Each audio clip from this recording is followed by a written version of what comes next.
Now, Washington State Congressman Adam Smith, who is the ranking member of the Armed Services Committee. Congressman, thank you so much for coming back on the show. Lots to delve into here, whether this is a legal action or not. But let me just start, broadly speaking, your response to the breaking news of this pursuit of a third oil tanker and what legal justification the president is invoking to do this. Well, let's understand what Trump is trying to do is he is trying to drive Maduro from power. This is a regime change operation. And I think the boat strikes have been part of it. A whole bunch of things that the Trump administrations have been doing have all been focused on that goal, on driving Maduro out of power. Now, they come up with a variety of different legal justifications, in this case for the seizures of these tankers. And if you dive into U.S. law and international law of the sea, it's murky and complicated. There's been no clear explanation offered by the Trump administration for what legal basis they're going on. But there isn't much international law legal basis to seize the contents of a tanker.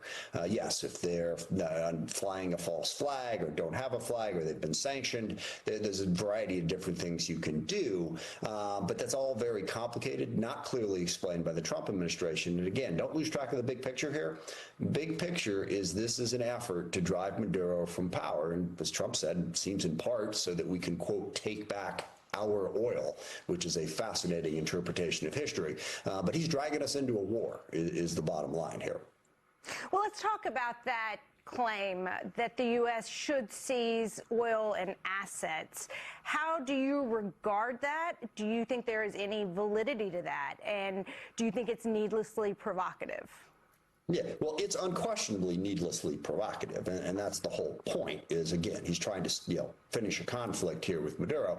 I don't see the legal justification for this. As I said, however you may interpret the law, there's really no place in the law that it says that it's okay for the U.S. Even if you have one of these dark fleet vessels based on sanctions, to seize the property of another nation. In this case, the oil. So now we'd have to dive deep into the weeds of the legal argument here. But again, I find it very interesting that the Trump administration hasn't even really tried to do that. They've not tried to say, here's why we're doing this, here's why it's legal. They've thrown out an idea here, an idea there, but there's been no clear justification for these actions. Congressman, what do you think the bigger picture is in terms of what this signals about America's standing in the world right now and the message that we're sending to other countries, to our allies?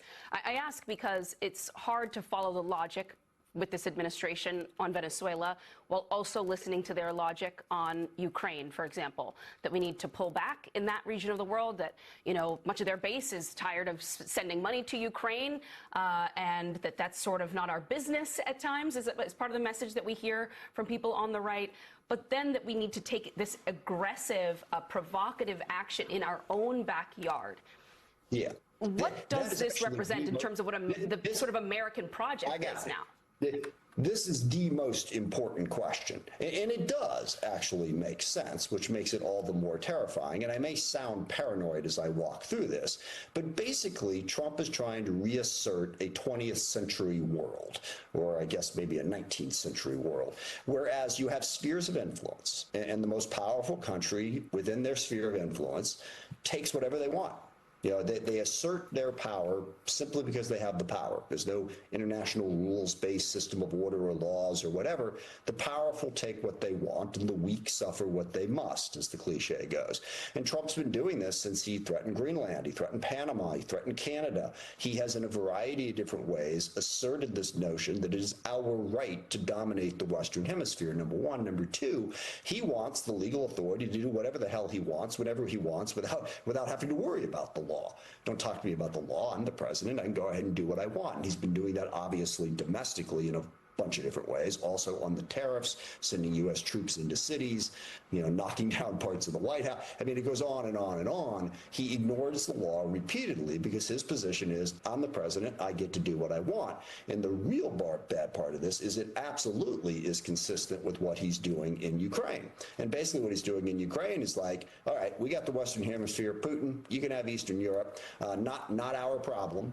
Sovereignty is irrelevant. It's what the powerful countries can do. That's the thread of this foreign policy. And I know a lot of people will think that, oh gosh, that sounds really paranoid. But walk through all of the steps and tell me where that's inconsistent with what he said and what he's doing. So yeah, that is the single most important question. He talks about drugs, he talks about, oh, Maduro's a bad guy, all this other stuff. No.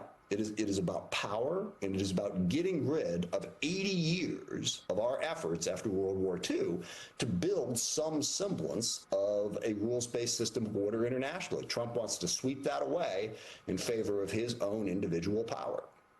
Congressman, just to clarify, it's not only Trump who wants to do this. Some of your colleagues, Mike Lee in the Senate and Tim Burchett in the House alongside you, both Republicans, have introduced legislation to basically allow Trump to license people to become privateers, pirates, to enlist them essentially in this Pirates of the Caribbean type endeavor that he is undertaking by having them, by basically authorizing them to seize what he says are cartel assets with the president's approval. I'm not quite sure how that would work. Like back in the day, I guess pirates would seize a Spanish galleon's gold doubloons or something. Today, I don't know, are they going to seize an oil tanker or the cocaine on, alleged cocaine on some of these boats?